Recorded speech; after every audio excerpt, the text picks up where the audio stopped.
dan utamanya Bapak Ibu guru dari seluruh Babel khususnya ya, atau mungkin ada yang lain. Alhamdulillah pada pagi hari ini kita bisa bertemu melalui webinar ya yang diselenggarakan oleh pemerintah di Provinsi Bangka Belitung. Jadi izinkan, nama saya Pak Sumarno, saya dari Pusat Data dan Teknologi Informasi Kementerian Pendidikan dan Kebudayaan, yang mana kemarin ya saya diberitahu bahwa ini kami perlu memberikan satu sharing terkait dengan tema yang dibahas kali ini tentang tantangan pembelajaran digital di new normal. Nah, ini sekarang ini gimana-mana kan ada seminar ya. Ini barusan saya juga dengan Kinabalu. Ini tapi laptopnya saya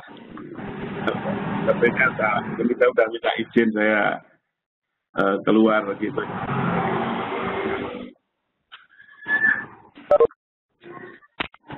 Berikutnya silakan.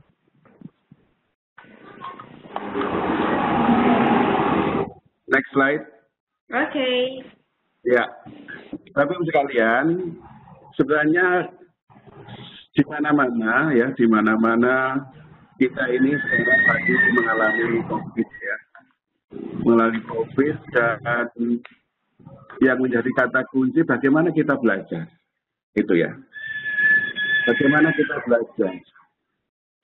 Dan apa sih hakikat belajar itu adalah sebenarnya sejak dulu ya, zaman saya dulu, mungkin Bapak Ibu guru sekarang dan adik-adik juga sekarang yang sedang di bangku pendidikan, adalah banyak cita-citanya, apakah itu untuk menjadi mahir, akan sikapnya lebih bagus, punya karakter yang baik, akan cerdas, menguasai ilmu pengetahuan, punya keterampilan dan kecakapan hidup, punya skill ya. Ini juga yang tadinya tidak bisa menjadi bisa, yang tadinya tidak terbiasa menjadi biasa, yang tadinya bukan menjadi satu habit, sekarang sudah menjadi habit karena melalui namanya proses belajar. Ini kata kunci ya. Jadi hakikat belajar adalah kita ingin meraih sesuatu untuk merubah diri kita ini yang tadinya belum menjadi sesudah, yang tadinya tidak tahu menjadi tahu, yang tadinya tidak ngerti menjadi ngerti, yang tidak terampil menjadi terampil. Ini hakikatnya, ini tugas kita semuanya, tugas para guru, ya, tugas kita sebagai pendidik untuk mengantarkan mereka ya menjadi generasi yang terampil, yang cerdas, yang punya karakter. Ya. Next. Next slide, please. Nah, kemarin Pak Menteri barusan saja, saya menyimak kemarin ya, Pak Menteri itu tentang, barusan meluncurkan namanya guru penggerak. Ya. Dan ada satu kata kunci tentang merdeka belajar, Bapak Ibu. Jadi kebijakan Mendikbud sekarang, kenapa dikatakan merdeka belajar? Karena sebenarnya sekarang ruang kelas itu sudah bergeser ya. Dulu kita, kalau jadi guru ya, saya juga guru ya dulu ya. Itu yang namanya ruang kelas itu yang sampai di memori kita sekarang itu ya batasnya 4 dinding ya. Kanan, kiri, depan, belakang, ada papan tulis, ada segitiga, ada mestar 1 meter, ada penghapus, ada kapur, terus mungkin ada meja untuk presensi, dan apa namanya, meja kursinya tertata ke belakang. Itulah ruangan kelas. Padahal sekarang dengan era digital ini, ruangan kelas sudah bergeser. Ruang kelas bisa di taman, ruang kelas bisa di bis, bisa di bandara, bisa di restoran, ya. Bisa di mana-mana, bisa menjadi ruangan kelas. Dan waktu belajar pun bisa bergeser juga. Kalau dulu kita belajar dari pagi jam 7 sampai jam 1 atau jam 7 sampai jam 4. Sekarang belajar bisa anytime, bisa malam hari, bisa dini hari, bisa pagi hari, kapanpun juga. Apa artinya yang dikatakan dengan merdeka belajar adalah kita bisa belajar di mana saja, karena ruang kelas sudah bergeser, dan kita bisa belajar kapan saja, tidak tergantung dari durasi waktu yang biasanya siang hari. Ini kata kunci juga ya, Bapak Ibu sekalian. Kemudian, dulu kita telah mengenal namanya guru inti, ya, ada guru inti. Kita juga ada namanya guru pembelajar ya, 2016 ya. Dan sekarang ada terminologi yang di launching oleh Bapak Menteri adalah tentang guru penggerak yang sekarang sudah siapa ini banyak yang mendaftarkan untuk menjadi tim guru penggerak secara nasional. Apa sebenarnya maksudnya adalah supaya kita itu mempunyai banyak multiplikator. Karena guru itu adalah multiplikator. Guru adalah pemain kunci sebagai multiplikator untuk mendelivery ilmu yang kita miliki kepada peserta didik. Gitu ya. Yang kita miliki pada peserta didik. Makanya kalau dalam konsep marketing adanya multi level marketing atau dikenal dengan multi level delivery. Ya, ini guru penggerak ya. Jadi satu kata kunci merdeka belajar kapan saja, di mana saja, dan guru penggerak ini sebagai key player, sebagai multiplikator untuk ilmu, pengetahuan, keterampilan kita deliver kepada anak-anak didik kita. Next, please.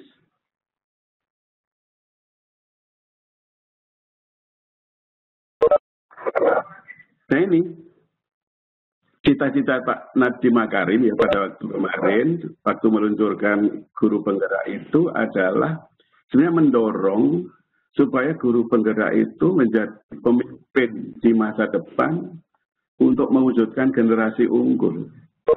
Bapak Ibu sekalian bahwa cita-cita NKRI, cita-cita negeri kita ini 2045 akan menghasilkan generasi emas. Manakala usia kemerdekaan sudah 100 tahun.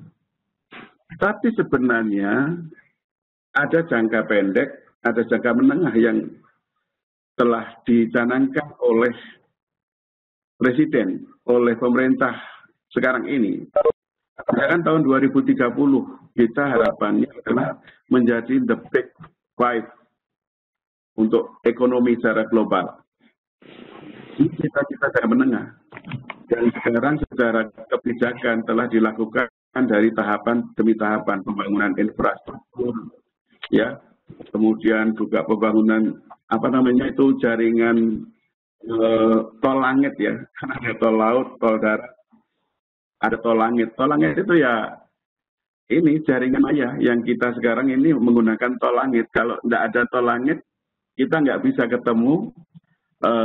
Saya posisi ada di Malang. Kemudian teman-teman berada di Kepulauan Bangka Belitung.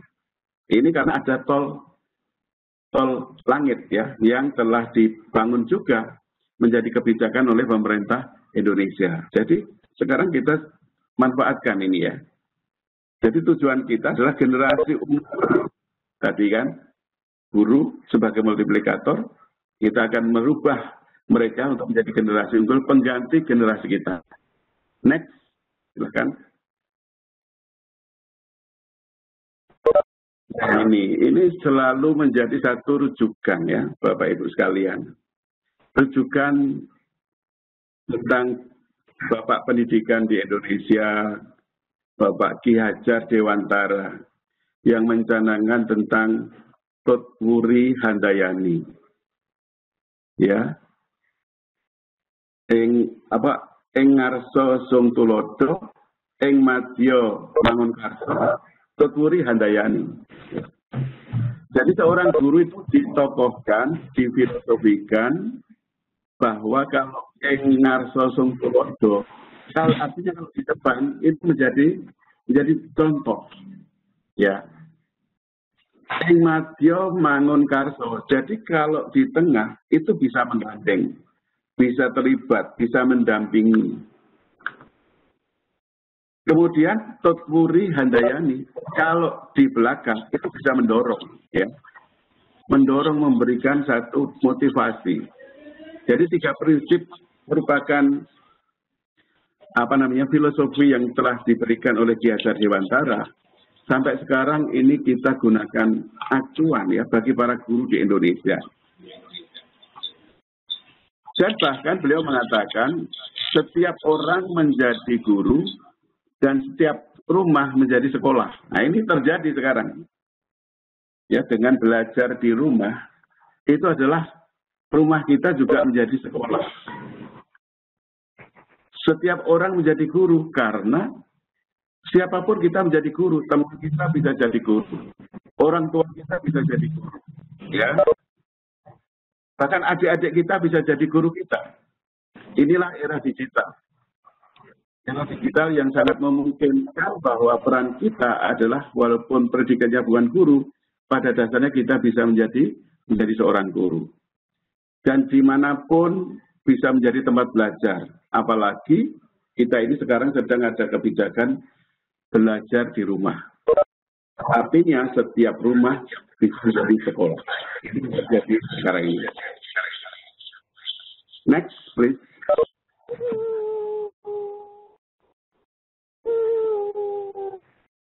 Nah ini teman-teman, di era digital, ya kembali lagi di era digital, kita sudah mengenal ya sekarang itu berbagai sumber yang kita bisa akses. Kita di Pusdatin namanya punya rumah belajar, ya.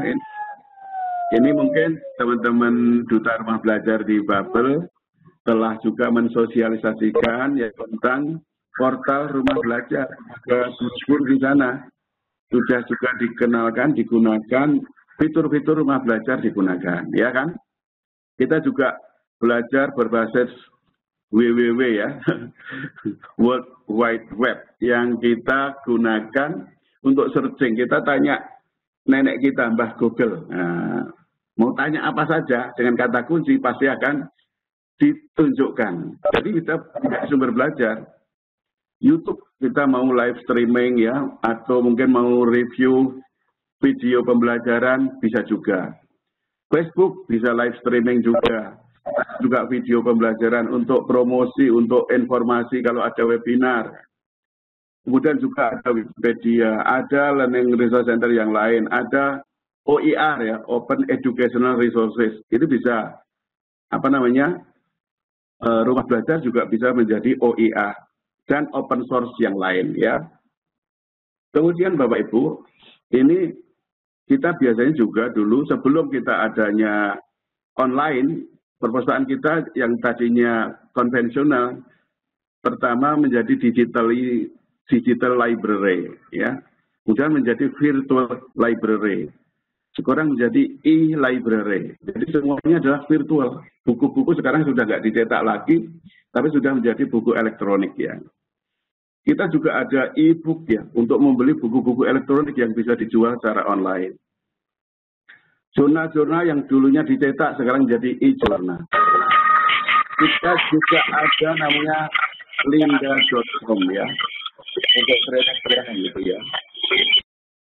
Kemudian juga ada Coursera dan banyak lagi Bapak Ibu sekalian. Sumber belajar itu tidak terbatas, sehingga kita tergantung menggunakan, memanfaatkannya ya. Next.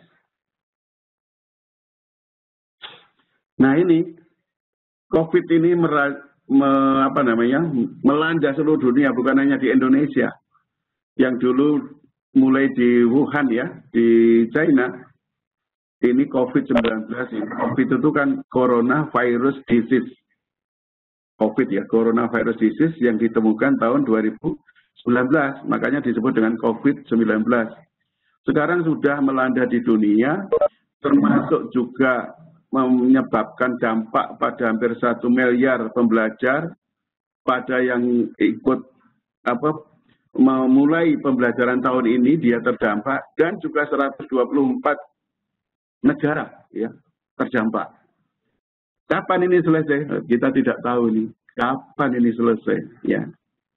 COVID ini kapan selesai kita tidak tahu. Jadi makanya sekarang karena kita tahu dan kehidupan harus berjalan, ekonomi harus berjalan, maka ada kebijakan tentang new normal, ya, atau kebiasaan baru, atau kenormalan baru, atau tata aturan baru di tengah-tengah COVID-19 itu ada di kita. Nah, supaya apa? Supaya kita tetap aman, ya. Berikutnya.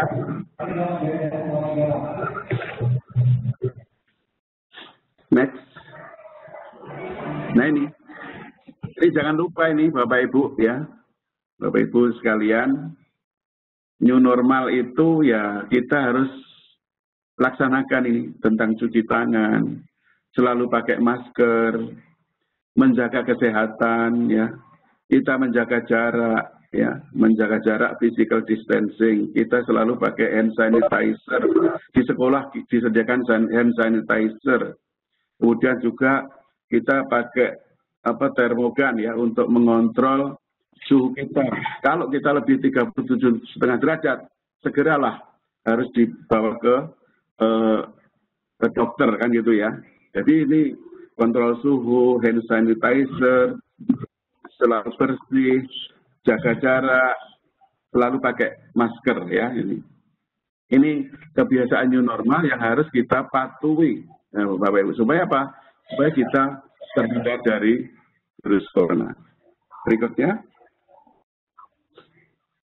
Nah ini, secara geografis, jadi cara belajar dari rumah ini sudah beragam ini ya. Sudah beragam sekali. Tapi mengerjakan soal-soal dari guru itu paling banyak, baik itu yang daerah 3T atau non 3T. Berarti daerah terluar ya, terdepan. Kalau Babel mungkin juga ada ya di pulau-pulau yang masuk daerah 3T ya. Mungkin di Papua Barat, di mana di NTT ya, di Kalimantan Utara ya, di Maluku ya, itu termasuk daerah 3T. Yang ternyata sekarang mengerjakan soal-soal dari guru dengan volume yang cukup besar. Ya. Kemudian belajar dari juga masih volumenya sangat banyak ya. Ada yang belajar dari TV masih ini ada juga.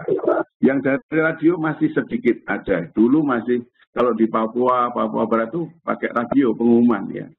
Ini adalah satu variasi bagaimana siswa belajar dari rumah tapi berdasarkan letak geografisnya ya. Ada yang ini belajar dari aplikasi sumber belajar rumah belajar. Ada yang ruang guru ya. Ini volumenya hampir rata-rata 20-30% ini, baik itu dari tingkat nasional maupun juga daerah 3T atau non 3T ya.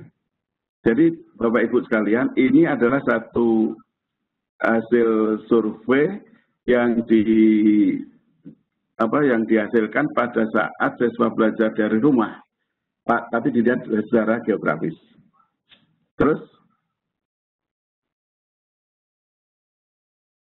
next, ya. Nah ini kalau dilihat dari jenjang ini ya, di SD, SMP, SMA, SMK ya.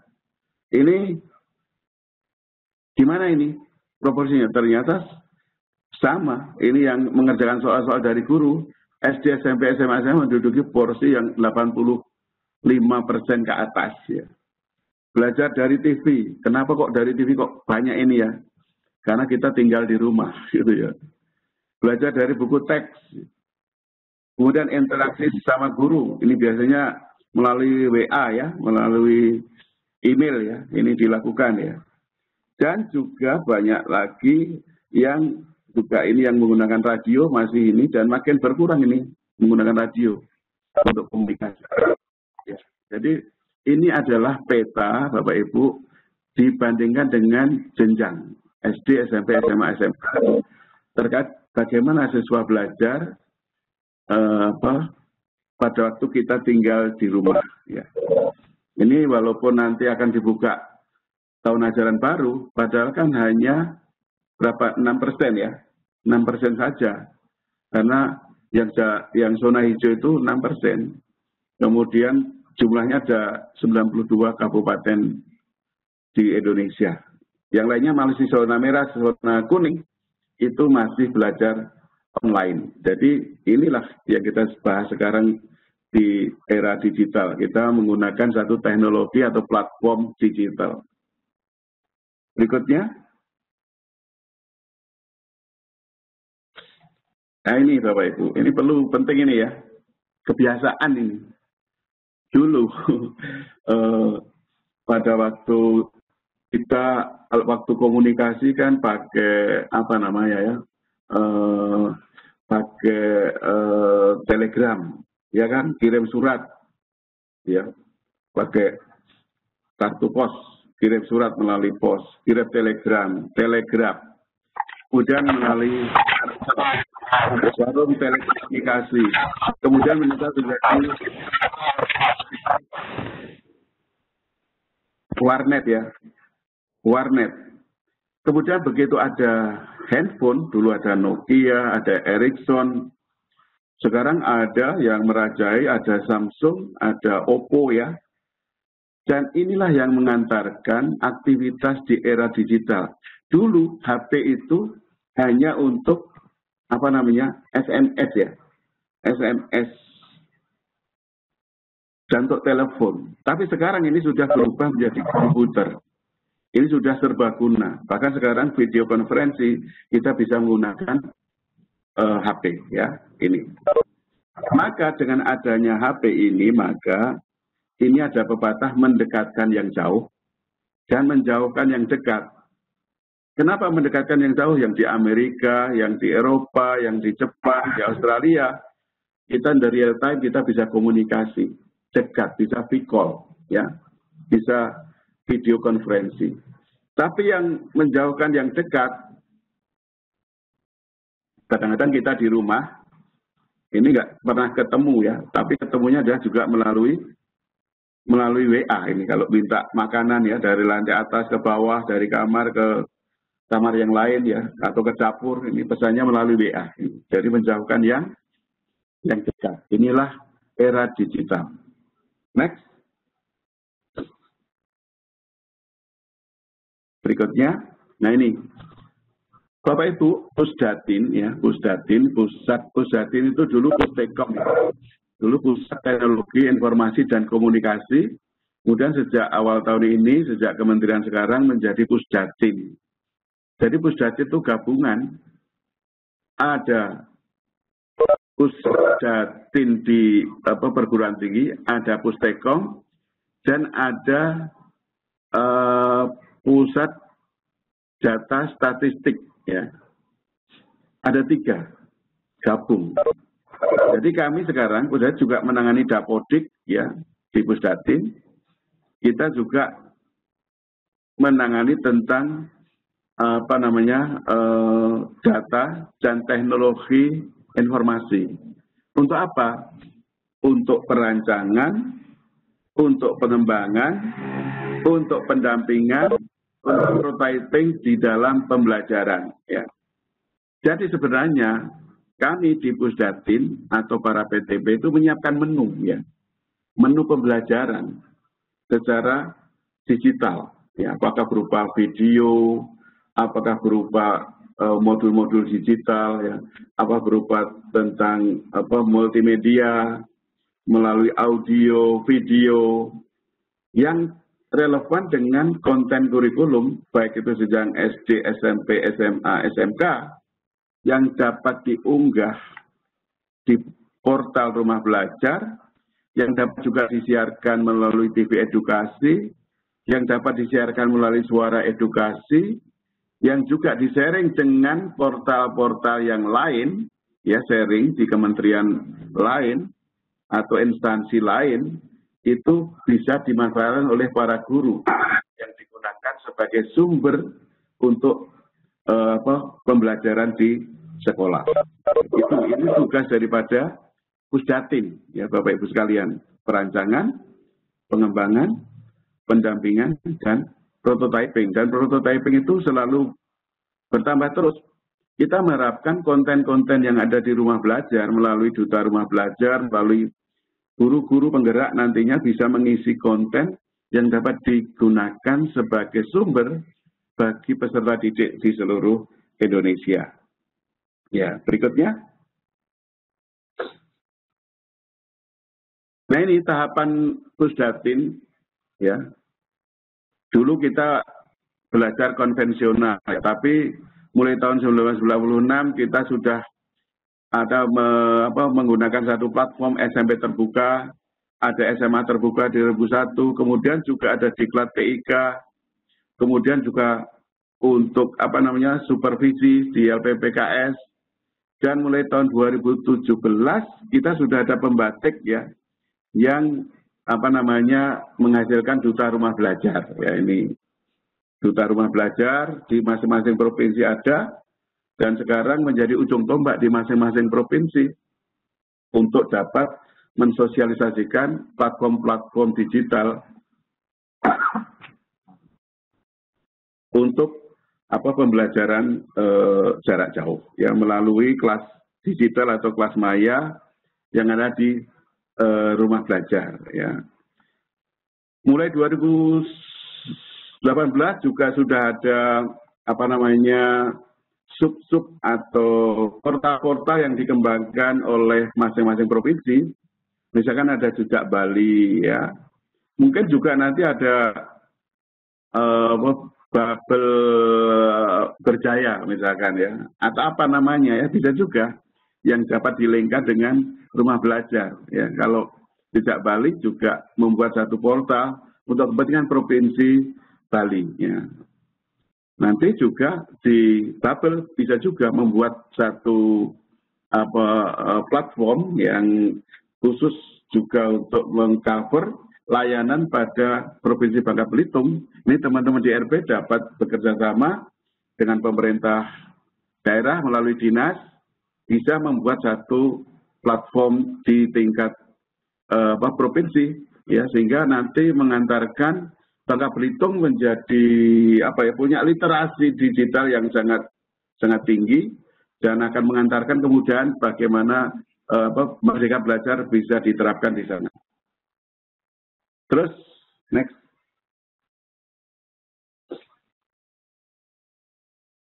Nah, saya pikir proses pengembangan pembelajaran online ini suatu siklus, pasti mulai ada pembentukan tim. Ini memang tahapannya bisa agak complicated ya, tapi ini sebenarnya bisa dipelajari bagaimana membuat rancangannya, membuat LMS-nya ya, sampai kita lakukan uji coba, kemudian dievaluasi, kemudian bisa kembali lagi menjadi siklus ini. Namanya siklus PDCA kalau di dalam manajemen mutu namanya plan, do, check, and action ya. Plan, do, check, and action adalah sistem manajemen mutu. Jadi apapun sistem atau perencanaan yang kita lakukan selalu PDCA, plan, do, check, and action. Untuk apa? Di dalam sistem manajemen mutu itu namanya untuk continuing improvement. Jadi perbaikan berkelanjutan, ya, itu continuing improvement. Maka kita itu selalu kalau belajar namanya learning by doing ya. Allah bisa karena biasa. Jadi kita selalu mereview. Ya, sehingga apa? Karena yang sudah yang kita lakukan kita review untuk improvement ke depan lebih baik lagi. Kalau dalam agama kita hari ini lebih baik daripada kemarin, besok lebih baik daripada hari ini. Ini adalah suatu siklus pembelajaran online. Jadi Bapak Ibu teman-teman juga bisa membuat satu aplikasi-aplikasi yang bermanfaat. Dan sekarang di Android ini selalu ada tawaran aplikasi baru. Misalkan belajar bahasa Inggris ya. Nah, saya juga belajar bahasa melalui Duolingo. Jadi double language ya. Bisa belajar bahasa Jerman dengan bahasa Inggris, bisa belajar bahasa Arab dari bahasa Indonesia, ini bisa. Jadi di sini banyak, tiap hari muncul baru aplikasi. Dan generasi sekarang banyak yang menjadi satu startup bisnis membuat aplikasi. Ini sekolahnya RPL ya, recognition rekayasa perangkat lunak ya. Jadi ini proses pengembangan pembelajaran online ini dikembangkan oleh teman-teman Duta Rumah Belajar. Next. Berikutnya. Nah ini Pak Uwes ya, Pak Uwes itu dari Pusdatin, dia membuat konsep pada saat disertasi ya dulu. Itu ada namanya proses pengembangan online, ada pembelajaran langsung, maya, kan juga mandiri, kolaboratif yang sinkron dan asinkron ya, atau sinkronus dan asinkronus ya. Kita bisa berkolaborasi ya. Ini kalau tatap maya ini kita bisa simulasi melalui video conference. Sekarang ini kita lakukan melalui video conference. Bisa text based conference, ini biasanya pakai Google ada ini ya, MS Team ya, atau Google Form ya. Ini kita namanya text based conference. Kita sekarang ini bisa melakukan video conference pakai Zoom atau pakai Webex ya. Webex itu miliknya Cisco ya. Ya, ini terus kita juga bisa kolaboratif antara satu dengan yang lain, belajar di tempat satu dengan yang lain, bisa berkolaborasi. Maupun kita ini kalau di kuadran bawah bisa belajar mandiri. Misalkan kita punya video, punya animasi, punya augmented reality, itu bisa kita pelajari mengambil dari sumber-sumber belajar yang tadi saya sebutkan. Ya. Terus silakan.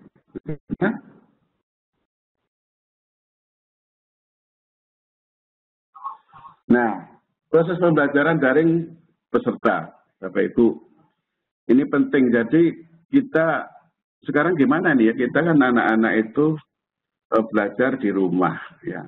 Bagaimana proses belajar itu supaya berhasil pada saat era new normal ini, pada saat zona merah dan zona kuning itu harus tetap belajar di rumah. Jadi kita bisa, kalau ini kebetulan di Kemdikbud punya portal rumah belajar. Kita ada 8 fitur yang kita bisa gunakan sebagai sumber belajar di pusat sumber belajar digital ya.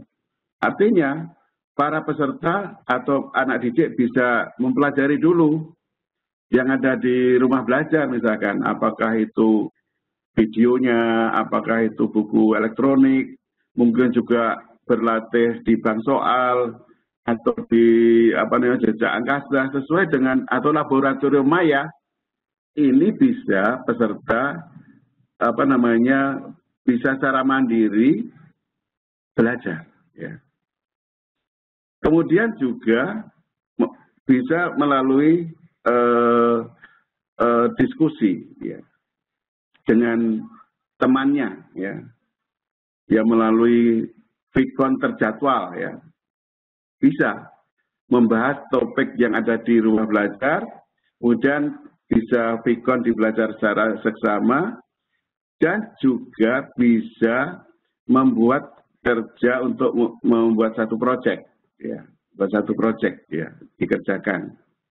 Ini gurunya beri tugas, akhirnya terakhir nanti bisa dievaluasi ya. Jadi tahapan satu mempelajari materi, memperdalam materi, mempraktekkan, mengukur penguasaan. Ini juga bisa dikenal namanya, kita kenal namanya flip classroom atau kelas terbalik ya. Kelas terbalik itu mereka sudah disuruh mempelajari dulu dengan sumber belajar, kemudian nanti pada waktu tatap muka itu anak-anak bisa membuat resume dan terakhir bisa membuat satu tes atau soal. Atau kita juga mengenal adanya blended learning. Jadi kombinasi antara offline atau tatap muka dengan online atau secara daring ya. Ini sangat cocok ini kalau kita gunakan pada kita belajar di rumah itu untuk flip classroom. Terus, next. Nah ini mungkin nanti JRB ya bisa mempraktekkan ya diinstalkan lah ini guru-guru seluruh Babel supaya menginstall rumah belajar ya. Di sini kita bisa mempelajari sebagai sumber belajar yang dapat dibuka oleh para siswa dan bisa memberikan tugas lebih dulu untuk menerapkan pembelajaran flip classroom. Jadi mereka sudah bisa buka-buka dulu di HP-nya ya di rumah belajar tentang apa, suruh mempelajari temanya apa, di sumber belajar yang mana, kemudian dikasih tugas apa ya, nanti pada saat bisa dipresentasikan hasilnya. Dan nanti kalau di tugas yang terakhir bisa dibuat tes ya. Nah sekarang harapannya adalah rumah belajar ini sudah bisa disosialisasikan seluruh Indonesia di semua jenjang, baik itu SD, SMP, SMA, dan SMK. Next.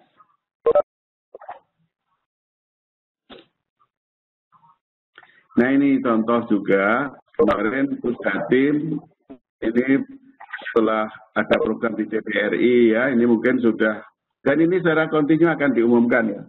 Terus,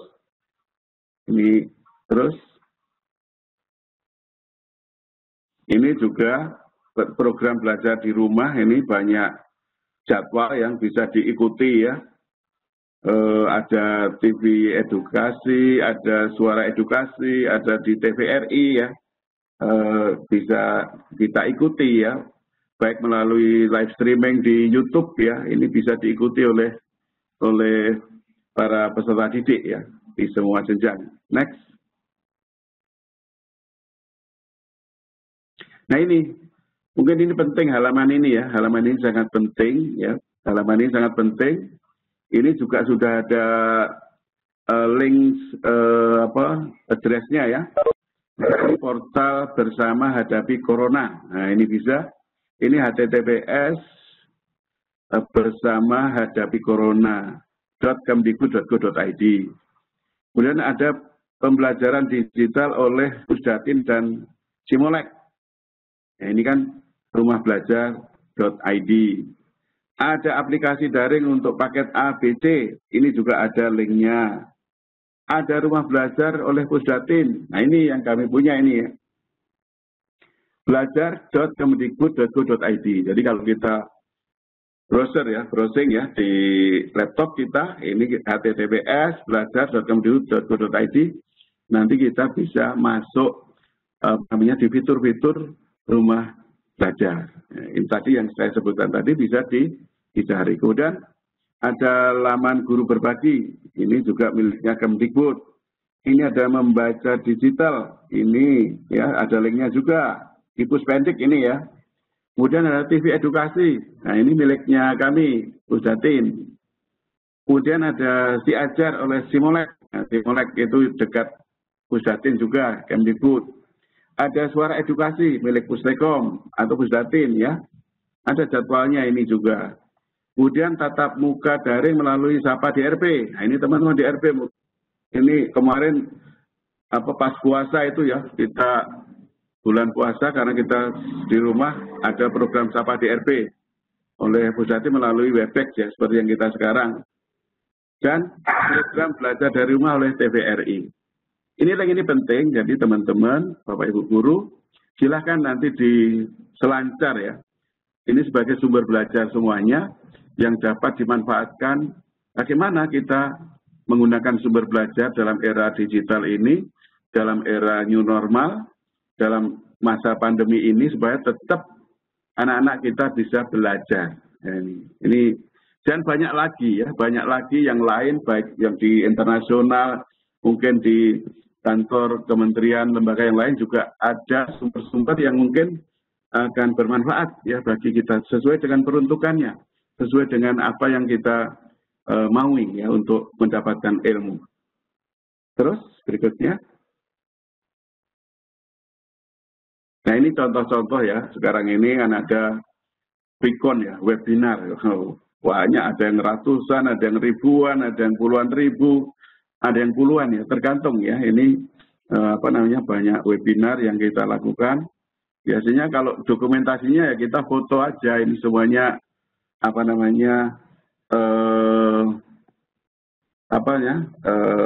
kameranya dinyalakan, kita foto. Bukti fisiknya adalah foto, kita ambil foto di laptop kita masing-masing.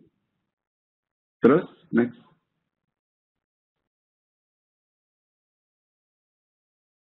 Nah, ini juga jadwal siar, nanti mungkin melalui biasanya teman-teman di DRP ya, punya link atau grup ya, WA grup ya, yang dapat menerima jadwal dari Pusdatin, baik itu televisi edukasi, suara edukasi, atau jadwal Sapa DRP, ini dapat disosialisasikan supaya mereka ini bisa mengetahui kapan akan ditayangkan pelajaran apa, sehingga peserta didik ini dapat mengikuti sesuai dengan waktu yang telah dijadwalkan. Ya, ini kemarin ini Minggu 5 Juli ini jadwalnya kemarin ya. Nanti berikutnya kalau sudah ada akan di-share juga ke mungkin grup Duta Rumah Belajar yang dapat disampaikan kepada guru-guru di provinsinya masing-masing. Terus, next. Ini suara edukasi juga ada jadwalnya 6 Juli hari ini ya, suara edukasi hari ini. Ini hari ini kan pas jam 10 ini ada Bunda Pintar ini. Jam 10 sampai jam 12 ya, Bunda Pintar. Ya, ini judul programnya mahasiswa bicara tentang jurusan sosiologi ya. Dan seterusnya ada Ayo Belajar SMP, ada Ayo Belajar SMK. Ini kan bisa dimanfaatkan ini untuk suara edukasi terjadwal dari tanggal 6 sampai tanggal 12 Juli. Ya, ini berikutnya, insya Allah ada ini berikutnya jadwalnya. Next. Nah ini ada jadwal tanggal 7 itu besok ya. Ada besok ada Ayo Belajar SD, ada Ayo Belajar SMP, ini tentang matematika ya, tentang IPA, kemudian tentang pemasaran di SMK ya. Jadi ini kita bisa manfaatkan Bapak Ibu ya di suara edukasi ini untuk mengikuti pelajaran sesuai dengan program yang ada ini. Kita menyesuaikan baik itu SD, SMP atau SMK. Ini yang tanggal 8 ya, hari Rabu ya. Lusa ya hari Rabu. Ini juga sudah ada jadwal-jadwalnya.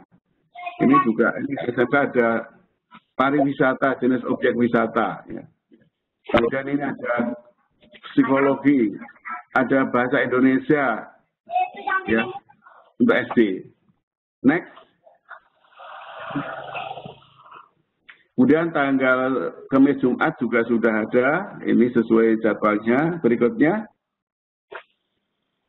Kemudian tanggal Sabtu Minggu juga sudah ada ini ya, silahkan Bapak Ibu, teman-teman, ini adik-adik peserta didik nanti bisa ini disosialisasikan ya jadwal ini supaya mereka bisa menggunakan ini suara edukasi untuk sebagai sumber belajar. Terus kita juga ada jadwal TV edukasi ya. Ini nanti kalau sudah ada kita bisa share melalui Bapak Ibu DRP di Babel untuk bisa disampaikan di peserta didik di Provinsi Babel. Terus, nah ini saya ingin menyampaikan sebuah kesimpulan ya, Bapak Ibu ya. Kesimpulannya adalah ini penting ya.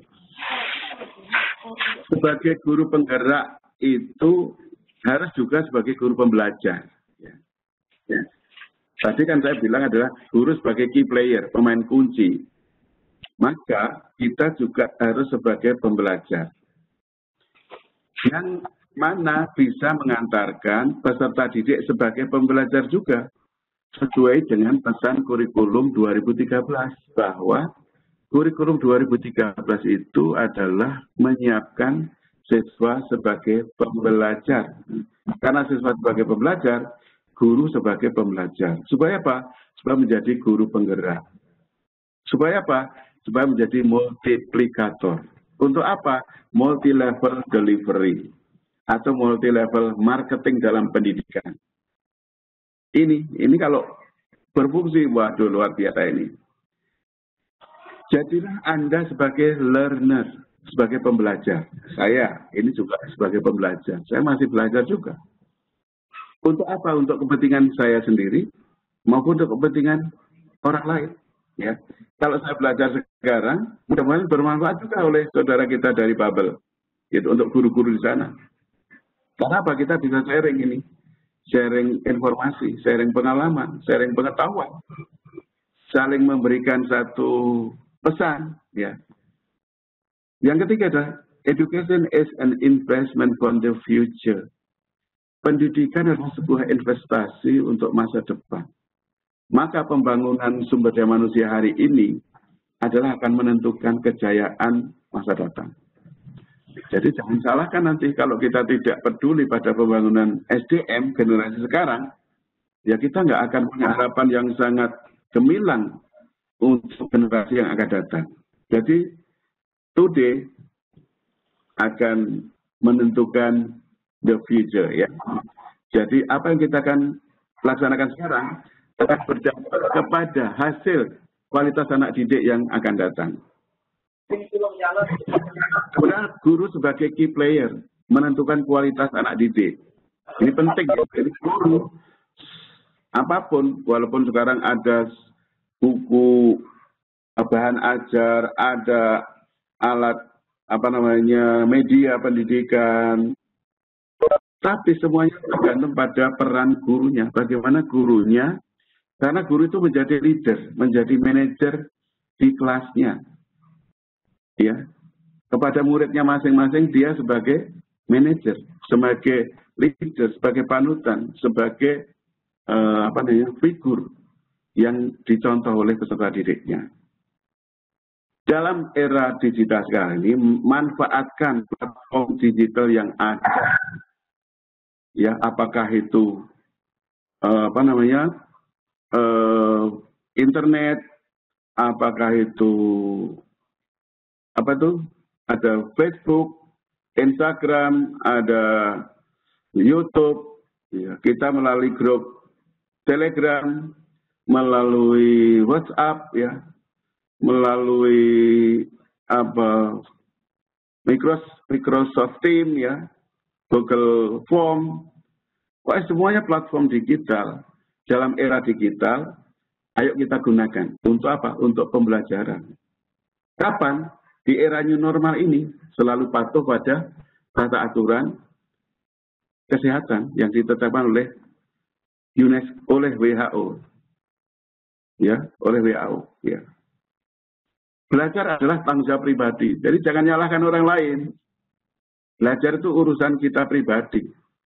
Nggak bisa dibebankan kepada aku tolong dipelajarkan ya, saya biar pandai, nggak bisa.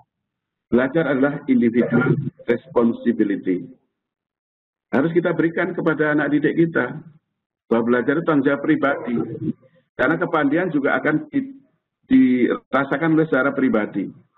Dan waktu belajar adalah sepanjang hayat di kandung badan. Jadi waktu belajar itu adalah dari lahir sampai kita dipanggil oleh Allah Subhanahu wa taala. Ya.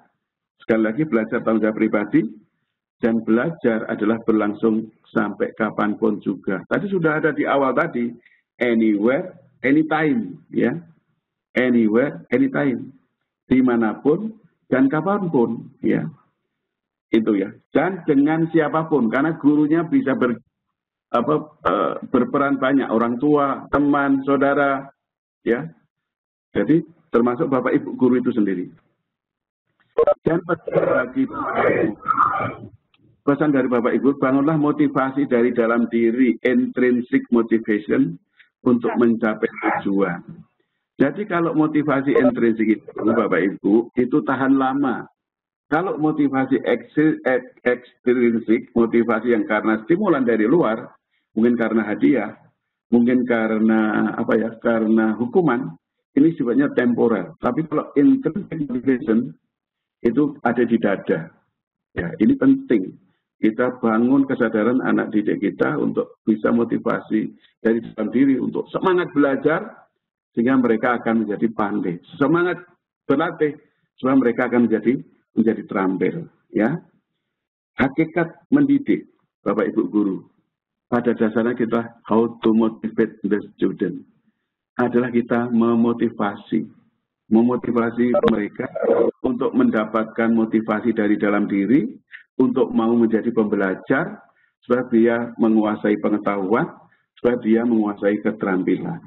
Ya, itu pokok-pokok penting ya dari yang kita sampaikan dalam tema webinar hari ini. Dan nanti next berikutnya kalau ada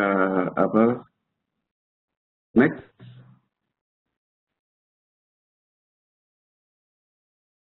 berikutnya ini bisa yang belum tahu wajah saya itu ya. Dari tadi ditunggu-tunggu Pak wajahnya sama tertawa. Oh ya, ini wajah saya itu ya.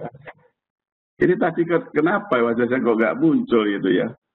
Jadi ini kantor saya, tapi sebelum dipusatin ya.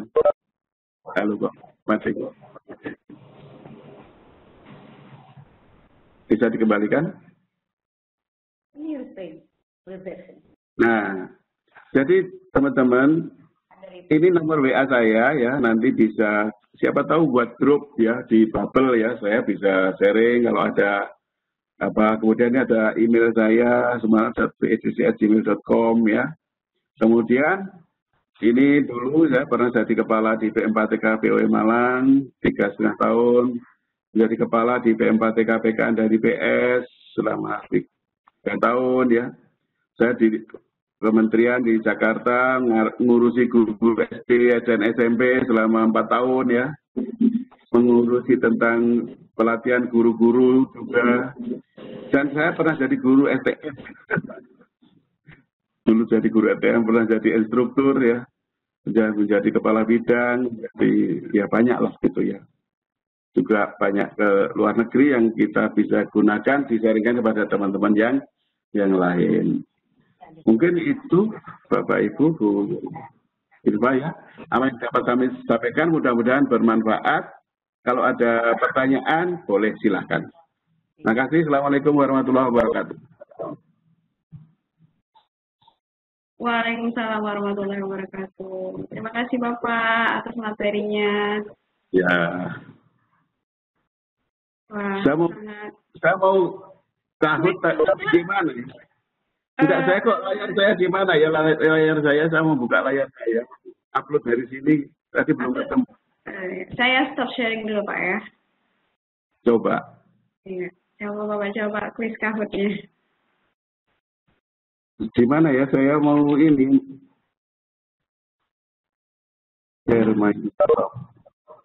Bentar Pak, belum dirubah jadi presenter dulu Pak. Ya, coba. Iya Pak, silakan. Oh ya, ini. Ibu yang ada pertanyaan mungkin bisa dituliskan di kolom chat. Nanti akan kita pilih pertanyaan-pertanyaannya. Bu, sudah satu pertanyaan kayak tadi Bu. Oh iya. Dari Ibu siapa tadi ya, saya ngeliat tuh. Wah, ini sudah sudah mulai Kahoot nih. Kita boleh ikutan nggak Pak? Boleh. Bentar, mana ini? Aku mau sharing ini loh, saya belum ketemu share. Udah, ini sudah masuk kayaknya Pak, share kontennya. Iya, udah kelihatan. Tapi saya belum. Oh, Bapak belum masuk ke Kahootnya ya?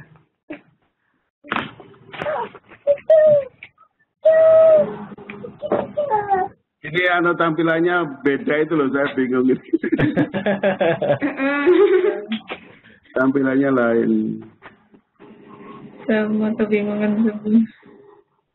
Oh ini. Sudah kelihatan belum? Iya, sudah kelihatan. Sudah tampil. Saya main Kahoot dulu kalau kelihatan. Oke, siap Bapak. Oke, silakan Bapak Ibu mungkin bisa dipersiapkan gadgetnya karena ini kita akan bermain Kahoot sama Bapak Sumarno. Nanti ada hadiahnya nggak nih Pak? Ada. Hadiahnya pokoknya satu yang juara satu saja. Dapat 100.000. Nah, pulsa 100.000 untuk juara satu saja. Wow. Juara satu saja. Layarnya apa udah kelihatan? Sudah Pak, tapi ini bisa mungkin bisa di move ya, yang itu yang tengah. Di remove ya? Iya, di move ke samping mungkin bisa. Oke. Oh iya. Sekarang? Oh iya, udah tinggal play. Siap loh Pak. Siap-siap ya. Ini pesertanya berapa ini yang ikut? Di room ini ada berapa orang Pak tadi? 100. Ada 116 orang yang terdaftar sebagai peserta Pak, tapi di dalam room ini ada berapa Pak Teddy? Mungkin bisa dikasih tahu kepada diinfokan. Untuk pesertanya ada 122 orang Bu, yang sekarang bergabung di room. Sekarang ada 122 orang yang ada di room. Oke, Ya. siap ya, siap. Siap. Boleh ikutlah semua. Oh ininya Pak. Ada yang menghalangi. Oke, sip. Sudah? Siap, sudah Pak. Siap-siap Bapak Ibu semuanya. Kami boleh ikut Pak. Ready, boleh ikut. Boleh ikut. Siapa tahu dapat suara. Apa ikutan apa? Ini kahutnya 175228 ya. Oke.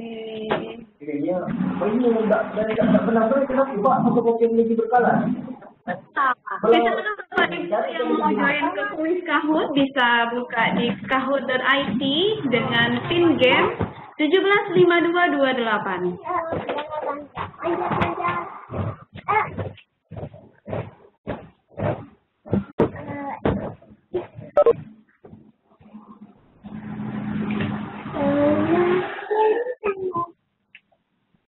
Aduh, nambah satu.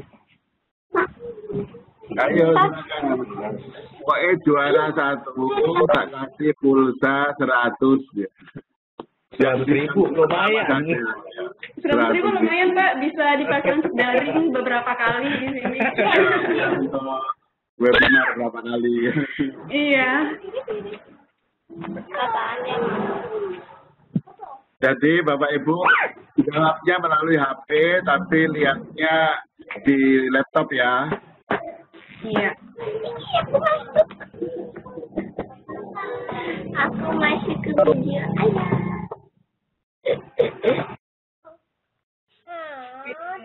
Oke, kita ujian. Papa.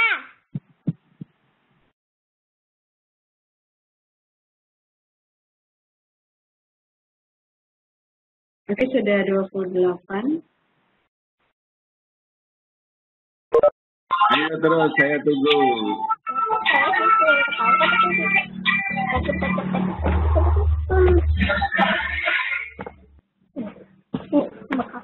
Tahu. 124 sekarang Bu bertambah tentunya. Ayo biar banyak, biar menarik. Iya Bapak Ibu, semangat.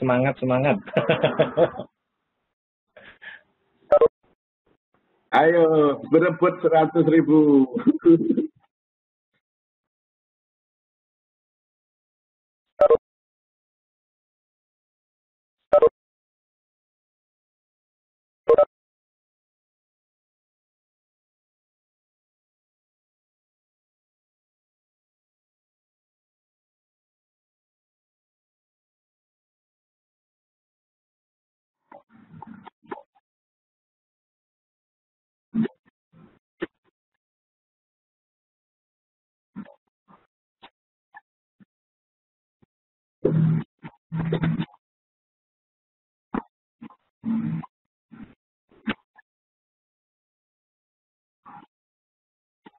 Lima puluh tiga.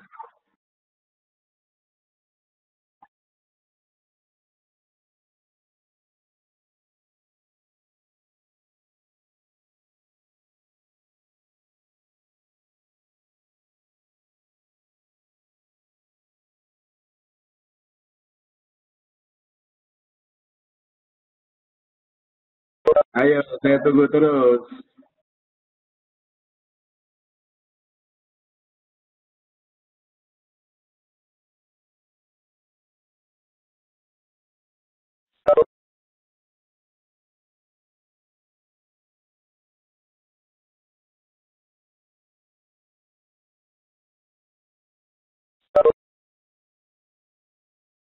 Enam puluh satu.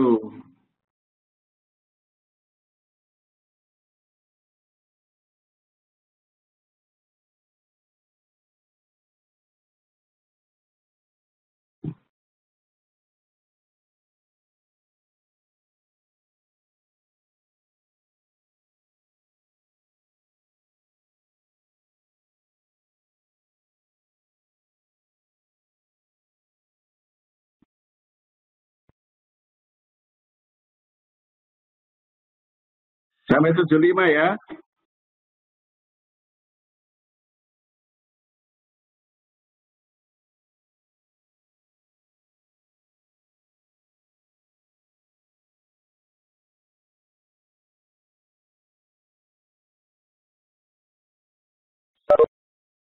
Sampai 75 kita mulai ya.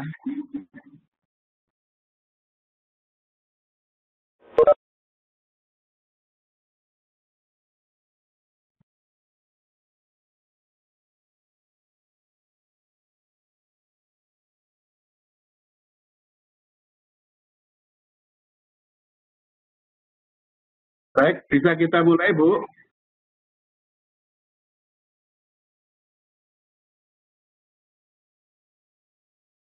Halo.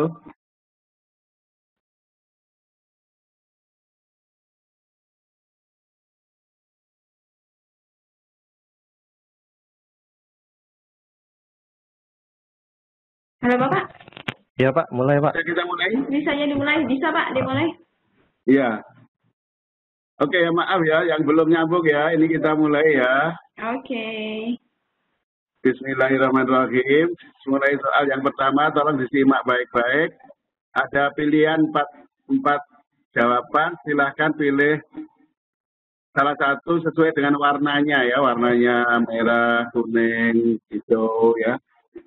Oke, bismillahirrahmanirrahim.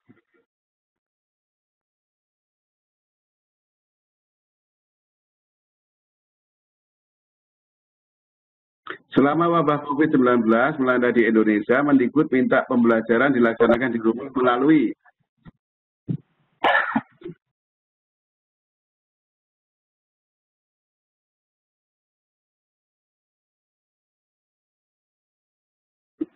harus cepat.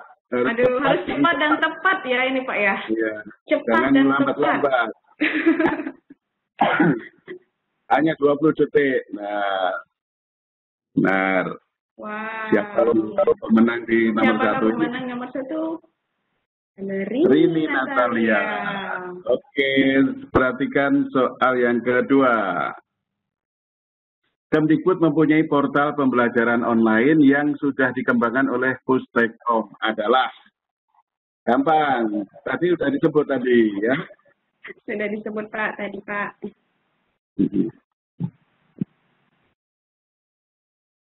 Ayo harus cepat dan tepat. Harus cepat, 20 detik saja soalnya. Iya. Sebagian besar benar. Siapa ini pemenang pada masih Rini Natalia. Soal yang ketiga.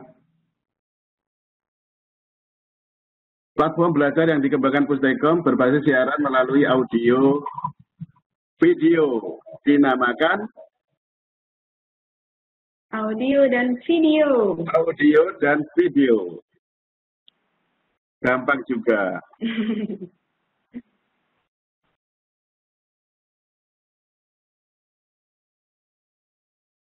Oke, TV edukasi ya.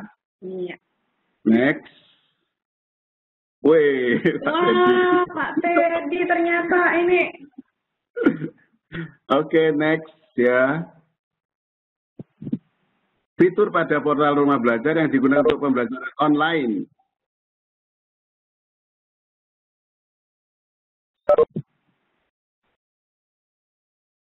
Ini sebenarnya ada dua macam ini Iya, ya. ada dua jawaban Pak ya. Ini gimana nih Pak? Ya maaf ya, nggak apa-apa ini kan. Kalau kata sistem saya bonus gitu. Ya. Oke, ya sebenarnya kan ya sama-sama benarnya ini Iya. soalnya dua ya. Nggak apa-apa ini ya. Siapa ini? Wah, masih Pak Teddy. Selama masa WFH, work from home, Pusdatin melakukan pembelajaran online melalui link.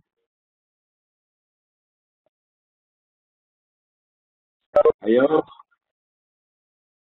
ini para juta rumah belajar tahu ini.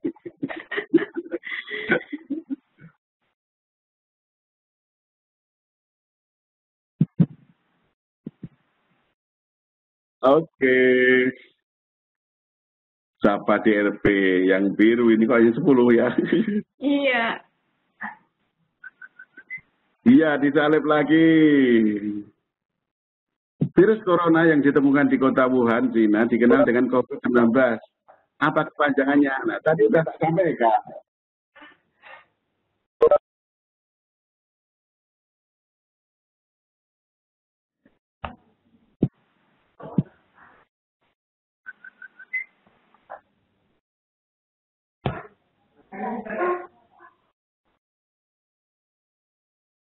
Iya. Coronavirus disease yang ditemukan pada tahun 2019. Oke, siapa ini? Pak Teddy. Kejar-kejaran ini. Kejar-kejaran ini. Kejar-kejaran. Ayo, masih 3 soal. Selama wabah COVID, Presiden RI memerintahkan 3.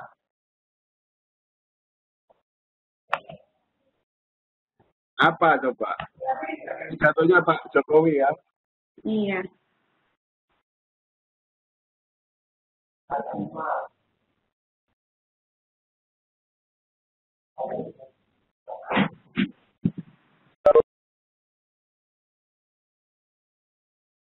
Iya, betul ya. Benar. So, next. Pak Teddy. Oke, soal yang nomor 9.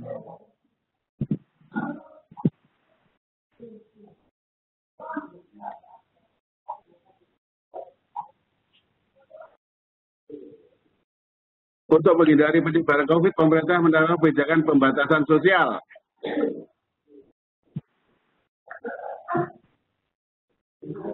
Ada yang salah ketik, nggak apa-apa ya.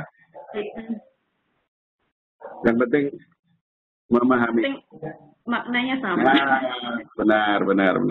Ya. Siapa ini juaranya? Ayo. Oh, masih Pak Teddy ya? Masih Pak Teddy. Tinggal 1 ini. Penentuan terakhir. Penentuan terakhir, Mendikbud menegaskan dalam masa belajar di rumah diutamakan.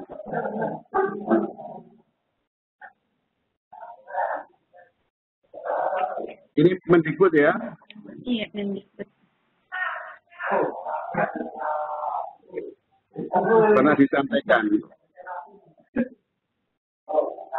Ini yang 9, pembelajaran life skill menghadapi COVID. Kalau memperhatikan dulu pidatonya Pak Menteri ya. Selamat pada Pak Teddy. Masih ada satu lagi nggak Pak? Sudah selesai. Sudah ya, selesai. Oh, masih ada Masih Pak? satu lagi. 10. Masih satu lagi ya, badan yang Iya. bertugas menangani bencana. Badan yang bertugas menangani bencana Indonesia. Ayo. Hati-hati ini ada jebakan ya. Ada jebakan, hati-hati.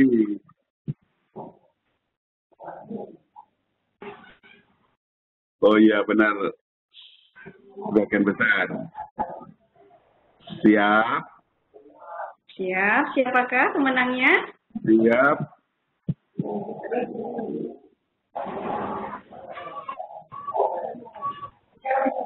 Ini Pak Novianus. Dua. Ini. Ya. Masih tetap. Teddy Saya juara 2 ya.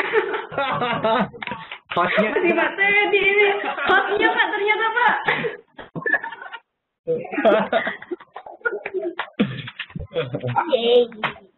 Ya, sesuai dengan yang saya umumkan tidak apa-apa ya. Nanti di WA nomornya Pak Teddy ya.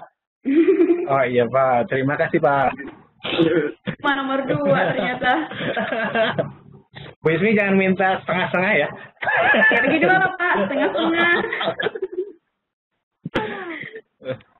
Nanti di WA ke nomor saya, nomornya Pak Teddy ya. Selamat. Tidak mau saya foto iya, Pak. dulu. Selamat Pak Teddy. Mau saya foto dulu. Ketutup Pak. Iya, ini kenapa otomatis gitu ya? Itu yang minta anonet ya kayaknya. Nyolek-nyolek.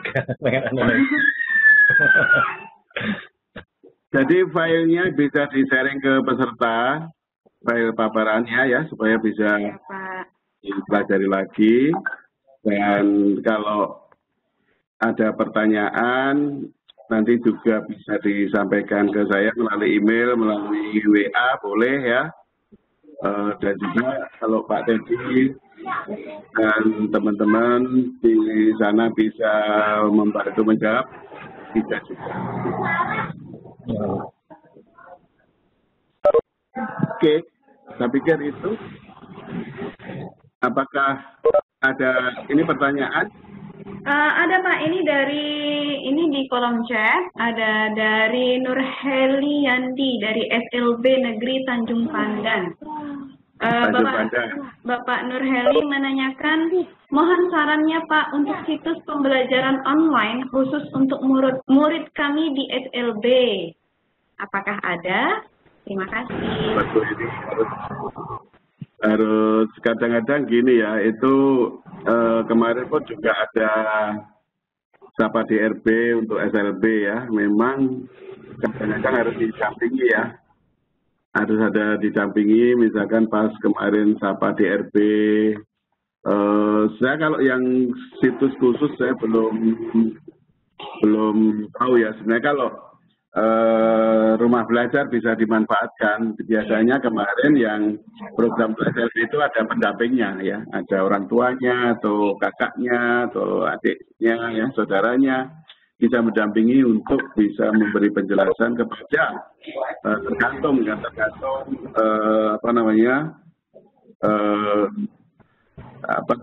permasalahan yang dihadapi si pembelajar tersebut gitu ya.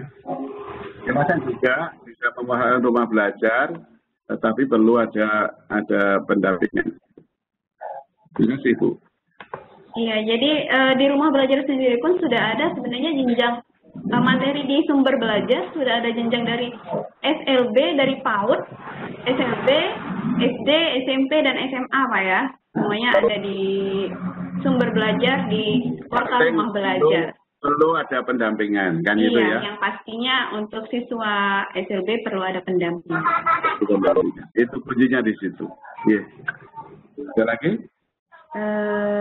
Apakah ada lagi pertanyaan? Ada tadi Bu, dari Pak Arif Bu. Pak Arif?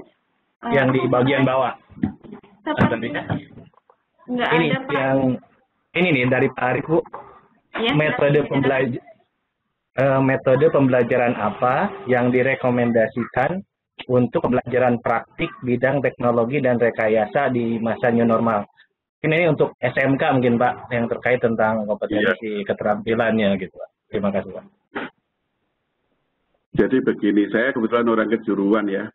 Kemarin saya barusan membahas tentang lomba keterampilan ya tingkat internasional yang nanti tahun depan akan dilakukan di Shanghai di China. Bahwa tahun lalu secara offline dilakukan di Kazan di Rusia. Kebetulan saya juga ikut juga. Dan tahun ini LKS itu akan dilakukan di Banjarmasin. Ini juga masih kita bahas ya antara online dan offline ya, mana yang bisa dilakukan. Semua yang berbasis knowledge ya, berbasis adalah bisa online ya.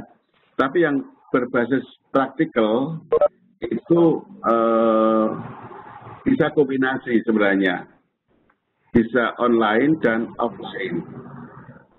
Online itu terutama kalau keterampilan di kejuruan, misalkan belajar las, ini bisa juga pakai simulasi dulu. Ada. Sekarang kan sudah menggunakan teknologi virtual reality, augmented reality yang bisa dikonversikan kepada pembelajaran ya, untuk belajar ngecat tembok misalkan, itu bisa praktek dulu pakai spray gun, maka kita bisa melalui ini simulasi dan bisa di scoring ya. Misalkan sebelum ngelas, kita ngelas secara virtual dulu.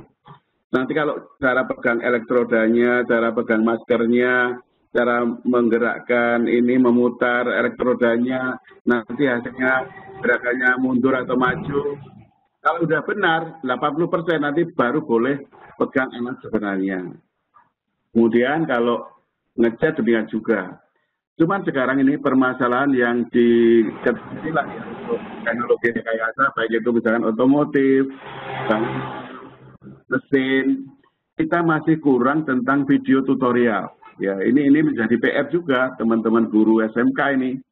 Bagaimana kita membuat satu video tutorial, misalkan bagaimana tune up engine ya untuk otomotif, bagaimana betul servis sepeda motor ya, bagaimana proses ngelas, bagaimana mungkin kita pasang batu bata, ya itu bisa divideokan ya, bisa dibuatkan video, teorinya, metodologinya, belajar secara online dulu, kemudian kita prakteknya secara offline. Jadi ini bisa blended learning ya. Learning teorinya, tutorialnya pakai video pembelajaran dipelajari secara online, tapi praktikalnya secara offline. Memang tingkat internasional juga, kalau yang praktikal itu nggak bisa untuk ditransfer melalui online. Yang hands ya, yang keterampilan las misalkan, itu nggak cukup. Tapi bisa kombinasi blended learning. Ini juga yang kita bahas, saya ikut juga konferensi meeting di Komite Internasional dari melalui Zoom ya, itu juga membahas itu. Jadi kalau yang skill memang harus offline. Tapi kita ada jalan sekarang ini, kita bisa kombinasi antara offline dan online. Tapi kalau offline, tentu juga kita tentang ini ya, protokol kesehatan perlu juga kita hormati. Misalkan dulu jaraknya mungkin sangat dekat ya, sekarang mungkin jaraknya sudah dibuat 2 meter ya, masing-masing ini. Kelasnya bisa dibagi menjadi 2. Bahwa kelasnya bisa dibagi 2 supaya nanti jaraknya tidak dekat, physical distancing ya. Tetap pakai masker dan lain sebagainya. Jadi kalau offline tetap harus menghormati protokol kesehatan. Tapi mungkin kalau sekarang zona merah dan zona kuning kan tetap belum boleh ya. Masih harus belajar dari rumah. Maka harapan ini ya harus, ini pekerjaan kita, PR kita adalah memperbanyak video tutorial untuk praktek ya. Terutama jurusan teknologi dan rekayasa. Saya sebagai orang kejuruan ya, menjadi concern saya juga gitu. Itu Pak. Terima kasih Bu Esmi. Terima kasih untuk jawabannya Bapak. Apakah ada pertanyaan? Bu. Ya? Ini Bu, ini kayaknya pada Hotma nih. Pertanyaannya Iya. di private. Sepertinya seperti itu, private. Jadi untuk Bapak Iya. Ibu guru, peserta yang ingin bertanya, silahkan pertanyaannya jangan ke private, tetapi ke all panelis. Jadi semua panelis bisa melihat pertanyaannya. Jadi jangan bertanya kepada saya atau hanya kepada hostnya saja. Oke, silakan mungkin Pak Dedi bisa baca pertanyaannya. Ini dari Pak Nopianus, Bu. Dari Pak Nopianus, apakah kondisi pembelajaran berbasis daring ini akan menjadi standar kurikulum di sekolah? Karena kita ketahui bahwa absensi atau presensi kehadiran itu juga dihitung sebagai salah satu syarat untuk kenaikan kelas atau kelulusan. Jadi bagaimana kiranya kita menyikapi hal pembelajaran daring ini? Terima kasih. Itu mungkin Iya, terkait dengan pergeseran kebijakan mungkin Pak terkait pembelajaran. iya, Pak Menteri kemarin, Pak Nadiem Makarim, itu bahkan gini, virtual learning atau e-learning itu menjadi platform permanen. Dia bilang gitu. Jadi e-learning itu menjadi keniscayaan ke depan. Yang disebabkan juga sekarang situasi sekarang ini, dengan adanya COVID-19 ini, maka mau tidak mau semuanya berupaya untuk belajar. Dulu kita tidak mengenal Webex conference, Zoom, atau mungkin You Meet Me, atau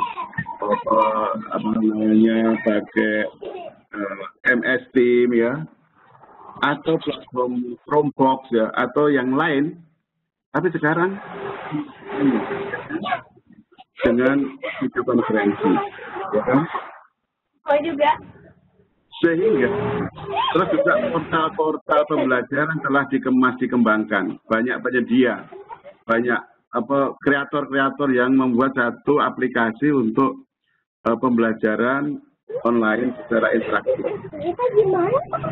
Nah, sekarang adalah Bapak Ibu, saya ini kan work from home sudah hampir 4 bulan ya. Jadi kantor saya di Jakarta, tapi saya tinggalnya di Malang. Saya tiap hari ada presensi melalui share location ya. Pagi jam 7.30, nanti jam 16.30, jam 17 itu juga share location.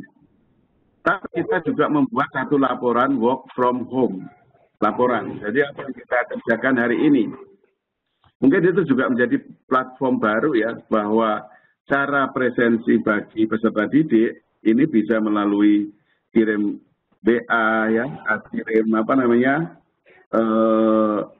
di kelasnya buat WhatsApp group ya, kemudian kita kirim lokasi atau dengan ide lain yang mengatakan kapan berangkat, kapan pulang. Karena itu merupakan presensi. Bulan anak saya juga masih SMA ini Pak Teddy ya. Anak saya masih SMA juga, ini update juga.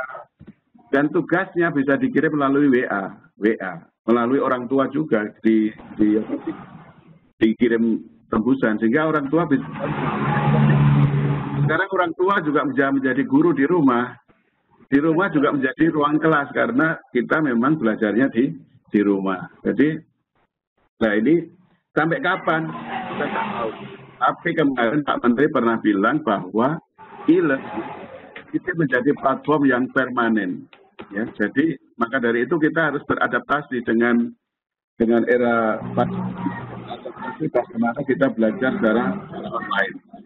Ketemunya hanya menghadapi layar gitu ya. Gitu Bu ya Pak tadi ya. Iya Pak, terima kasih. Benar sekali Pak. Jadi karena adanya COVID itu, jadi kita sekarang ada pergeseran seperti itu ya. Mau tidak mau ya harus mengikuti ya Pak ya. Ada kata kunci juga yang perlu saya sampaikan di sini adalah pergeseran pola metode belajar ini, kita meningkatkan literasi, ya kan? Betul. Literasi apa? Literasi digital. Ya, literasi digital Bapak Ibu ya. Jadi penting kalau e-learning itu adalah literasi digital itu kita pelajari.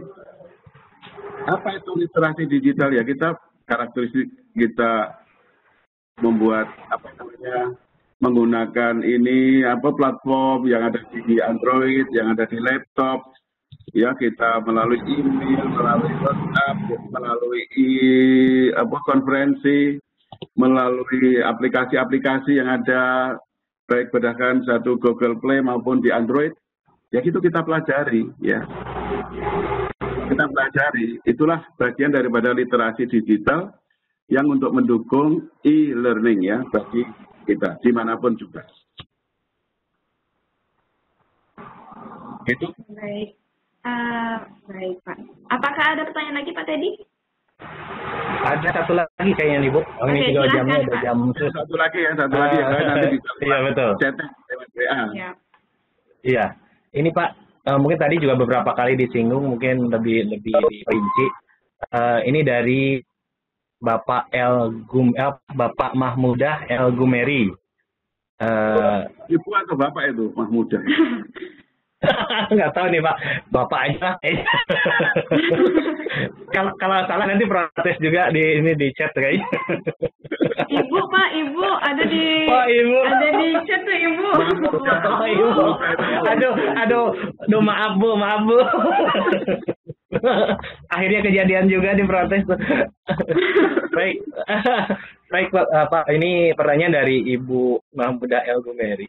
Beliau menanyakan tentang metode seperti apa yang harus digunakan untuk belajar jarak jauh bagi siswa yang rata-rata siswanya bermasalah dalam teknologi. Sedangkan sekarang dianjurkan untuk paham teknologi dan belum lagi kendala sinyal, katanya gitu Pak. Terima kasih Pak. Ya. Paling enggak e-learning itu ada 4 komponen ya. Bu Mahmudah lah, jangan Pak Mahmudah ya. Maaf. Ada 4 komponen yang harus dipenuhi. 1 adalah kita harus punya perangkat ya, laptop, HP, ini kan perangkat ya, punya perangkat. Yang kedua adalah punya platform belajar ya, ada WA, ada Telegram, kemudian ada kelas maya atau kelas digital di mana, di rumah belajar ya. Gitu. Kemudian juga ada sumbernya ya. Jadi ada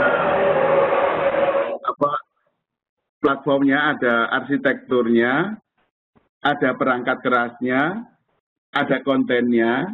Ya, sesuai mata pelajaran apa harus ada sumbernya itu sebagai sumber belajar. Kemudian juga harus ada tempat jalannya data. Lalu lintas data itu namanya bandwidth atau kuota ya, atau kita nggak punya kuota yang nggak bisa gitu ya. Nah terus bagaimana ini saudara kita yang nggak punya perangkat, terus nggak punya kuota, ya kan susah ini ya. Ini makanya khusus yang daerah-daerah sini itu kemarin rumah belajar sendiri kan bisa diakses melalui offline ya. Terutama daerah-daerah yang dipakai itu kalau mereka tidak ada internetnya itu melalui offline. Jadi kan di rumah belajar sendiri sudah menyediakan external hard disk ya, external hard disk yang dulu waktu rakor DNB kan sudah disampaikan juga ya, untuk bisa digunakan mobile ya, guru-guru untuk mendatangi sekolah dan bisa ditayangkan secara offline sesuai dengan pelajaran materinya yang dipelajari apa SD, SMP, SMA, SMK materinya apa. Jadi secara offline. Atau juga kalau bisa kombinasi itu bisa blended learning ya. Tapi ini kalau masalahnya 2, tadi kuota. Nek kuota itu kan mungkin harus ada bantuan BOS ya. Karena kan BOS itu kan sekarang boleh untuk membeli kuota kan, membeli pulsa. Bisa dimanfaatkan. Kebijakan baru era digital itu dana BOS bisa untuk membeli kuota untuk proses pembelajaran digital. Jadi ada 4 unsur memang kalau online harus terpenuhi, kalau tidak bisa berfungsi. Makanya kalau ini salah satu tidak dipenuhi, maka juga bisa melakukan satu offline dengan eksternal hard disk yang konten rumah belajar itu dapat disosialisasikan kepada peserta didik. Ini memang berat. Biasanya guru-guru itu keliling sekolah-sekolah pada waktu kita normal ya. Tapi kalau sekarang kondisi yang new normal ini memang harus protokol kesehatan harus betul-betul dilakukan. Terutama kalau daerah-daerah yang zona hijau ini sudah dilakukan, mungkin tetap juga menggunakan walaupun boleh tatap muka, tetapi tetap protokol kesehatan harus dilaksanakan. Jadi gitu pertanyaan. Jadi mungkin kalau ada yang lain nanti mohon di WA ke saya ya. Ya, Bu Esmi, Pak Edi ya di WA nanti akan saya jawab itu ya. Iya. Dan ini saya senang bisa sharing ya dengan teman-teman di Babel ya. Selamat Pak. Kami juga Mudah-mudahan bermanfaat. Oke. Semoga sukses lah Babel. Kapan-kapan nanti kalau sudah reda bisa silaturahim ke sana Pak Teddy ya Pak. Amin. Ya, amin. Terima kasih, Pak. Oke, mungkin saya closingnya adalah pesannya bagi teman-teman guru. Satu kata, tadi ada beberapa di kata-kata kesimpulan. Satu kata yang saya pesankan adalah, ayo kita jadi pembelajar. Itu aja. Karena kalau kita jadi pembelajar, maka kita akan punya kompetisi, punya pengetahuan, punya keterampilan. Kalau dengan kita punya keterampilan, ada yang kita berikan. Apalagi sebagai guru. Maka guru itu seperti kita harus kosongkan gelasnya ya. Kosongkan gelasnya untuk kita isi. Setelah isi, kita tuangkan pada peserta didik. Ya. Artinya kita hakikat pembelajar, mengisi kita, gelas kita isi, kita tuangkan, kita berikan pada anak didik kita. Itu pesan yang dapat kami sampaikan. Ada kurang lebihnya saya mohon maaf. Saya akhiri. Assalamualaikum warahmatullahi wabarakatuh. Waalaikumsalam warahmatullahi wabarakatuh. Terima kasih Bapak atas presentasinya sangat bermakna sekali. Apalagi tadi closing statement-nya itu bilang bahwa hakikat belajar seorang guru itu harus menjadi gelas kosong yang maksudnya adalah siap untuk diisi dengan cairan yang baru dan kemudian akan ditumpahkan lagi kepada siswa-siswanya. Baiklah, mungkin nanti pertanyaan-pertanyaan dari Bapak Ibu semua yang sudah menuliskan di kolom chat akan kita teruskan kepada Bapak Sumarno dan akan kita share jawabannya di dalam grup WA. Baiklah, Bapak Teddy dan Bu Ilva, apakah ada tambahan yang akan disampaikan? Silakan Bu Ilva. Assalamualaikum warahmatullahi wabarakatuh. Sebelumnya terima kasih, mohon maaf tadi Bapak Sumarno saya ada kendala di audio, jadi tidak bisa jadi moderator. Saya minta tolong Bu Ismi. Ya, terima kasih banyak Pak atas sharingnya pada kami guru-guru di Babel. Materi yang diberikan tadi alhamdulillah memang sangat kami butuhkan pada masa sekarang ini karena Babel hanya ada satu kabupaten yang zona hijau yaitu di Belitung Timur ya. Masih zona merah. Kami di Belitung 18 positif Pak, zona merah. Ya, karena Belitung kan pulau kecil, jadi lumayan banyak kalau 18. Oke, terima kasih banyak Pak Sumarno atas sharingnya. Mungkin nanti ada kawan-kawan yang bertanya ya Pak ya, mohon dibantu. Iya, bisa di-sharing di. Oke, kepada Bapak Ibu yang lainnya, kawan-kawan, ini materi masih akan lanjut sampai hari Kamis ya Bapak Ibu. Kita 2 jam per hari, jam 9 sampai jam 11. Besok saya dengan Bu Ismi akan menyampaikan saya pembelajaran sinkron dan asinkronus Bu Ismi tentang aplikasi video konferensi dengan fitur-fiturnya. Kemudian dilanjutkan lagi hari berikutnya Pak Teddy cara membuat room vicon, merekam, membuat infografis, dan Pak Dian Pratama cara membuat kuis online. Demikian Bapak Ibu, terima kasih atas kehadirannya hari ini. Tetap semangat. Oke, dari saya sekian dulu. Terima kasih Pak Sumarno dan semuanya. Oke, terima kasih. Assalamualaikum warahmatullahi wabarakatuh. Sampai jumpa. Sampai jumpa Bapak. Saya mohon pamit ya. Iya Pak, terima kasih. Mungkin Pak Teddy ada yang ingin disampaikan? Ini untuk teknis sebetulnya masih sama mungkin ya. Tadi rekan-rekan ada yang mungkin bukannya jahil nyalek di annotate gitu ya. Tapi iya, betul. Sebetulnya mungkin nyoba-nyoba gitu karena aplikasinya berbeda dengan Webex meeting yang biasa digunakan gitu ya. Webex meeting lebih sederhana.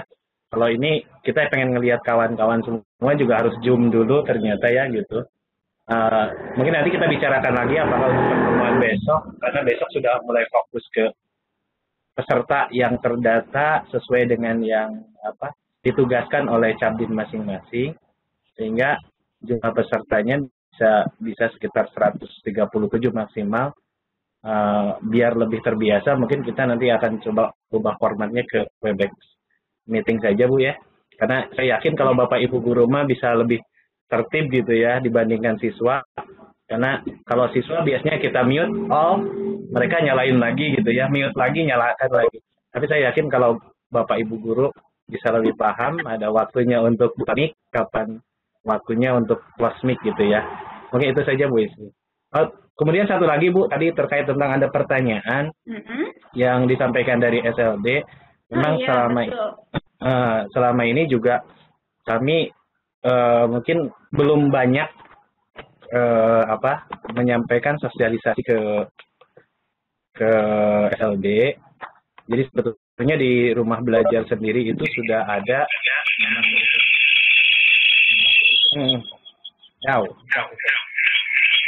di rumah belajar. Feedback sepertinya Pak, mungkin ada 2 device di situ. Enggak, saya cuma satu. Kayaknya yang lain Bu, yang dari peserta kayaknya yang lain. Baik Bapak Ibu, yang mungkin tadi yang bertanya, sebetulnya di rumah belajar itu sudah ada. Nah ini Bapak Ibu, jadi kalau kita misalnya klikkan, Bu Ismi sudah tampil belum? Apanya? Ininya, chat screen-nya? Udah tampil. Baik Bapak Ibu, kalau seandainya ya? kita klik, iya, misalnya kita masuk ke portal rumah belajar yang tadi mungkin disampaikan oleh Pak Sumarno, itu belajar.kemdikbud.go.id. Nah, halaman depannya seperti ini Bapak Ibu. Nah, ini ada fitur utama di sini sumber belajar. Kita tinggal klik coba sekarang. Nah, di dalam sini akan ada sumber belajar berupa video-video.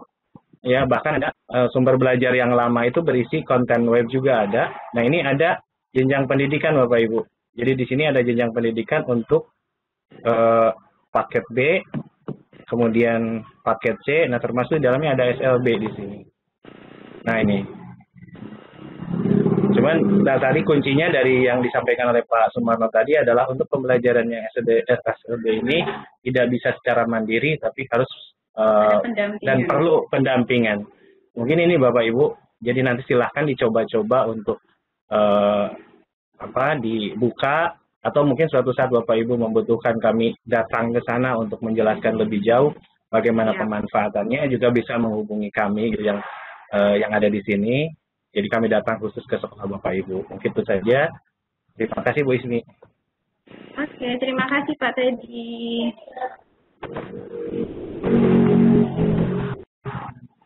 Baiklah, mungkin ada pertanyaan dari para peserta lagi yang perlu dijawab tentang teknis, mungkin untuk pertemuan selanjutnya.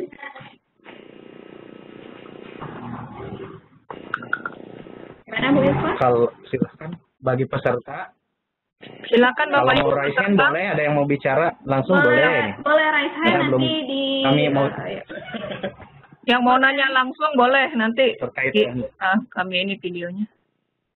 Sambil nyoba fitur. Silakan Bapak Ibu. Jika tidak ada nanti kita tutup, lanjut besok pukul 9. Kalau ada disilakan. Kalau ada pertanyaan silakan mau raise hand untuk berkomunikasi secara langsung atau di kolom chat. Kalau tidak ada pertanyaan, kita tutup untuk ditutup aja hari ini. Tidak ada ya, aman ya. Untuk presensi jangan lupa diisi. Presensi ada di dalam kolom chat ya, Bapak Ibu, tidak disebarkan melalui grup. Presensi kehadiran ada di kolom chat, tidak disebarkan melalui grup WA. Jadi tolong dicek kolom chat di room Webex-nya. Oke. Baiklah Bapak Ibu guru semuanya, alhamdulillah pembukaan kita pada hari ini berjalan dengan lancar, mendapatkan ilmu yang sangat bermanfaat. Karena hari juga sudah mulai siang dan materi sudah habis, kita akan tutup pertemuan kita pada hari ini dengan melafazkan alhamdulillah. Alhamdulillah. Kita akan sambung ke Terima besok. kasih semua. Besok kita akan sama lagi. Terima kasih atas kehadirannya hari ini. Terima kasih semuanya. Besok kita akan bergabung lagi di rumah Max sama yaitu jam 9 waktu Indonesia Barat sampai dengan pukul 12 waktu Indonesia Barat. Jadi silahkan siapkan besok mulai dari cemilan, minuman dan semuanya untuk mengikuti materi-materi yang sangat agak padat ya menurut saya ya. Oke. Ya. Konsumsi di bagian belakang lobi. Nah ya, konsumsi di bagian belakang. Ambil sendiri masing-masing Bapak Ibu. Aduh, konsumsi hari ini di rumah masing-masing ya. Jadi silakan siapkan untuk besok. Mungkin bisa nanti kita bisa sharing untuk materi-materi besok bersama saya dan juga Bu Ilva. Terima kasih atas kehadirannya hari ini. Saya selaku moderator pada hari ini, Sumi Efrianti. Mohon maaf jika ada kata-kata yang salah mungkin selama memandu meeting kita pada hari ini. Wabillahi taufiq hidayah. Wassalamualaikum warahmatullahi wabarakatuh. Waalaikumsalam warahmatullahi wabarakatuh. Bye. See you tomorrow. Oke, see you. Terima kasih, Bibi. Bye.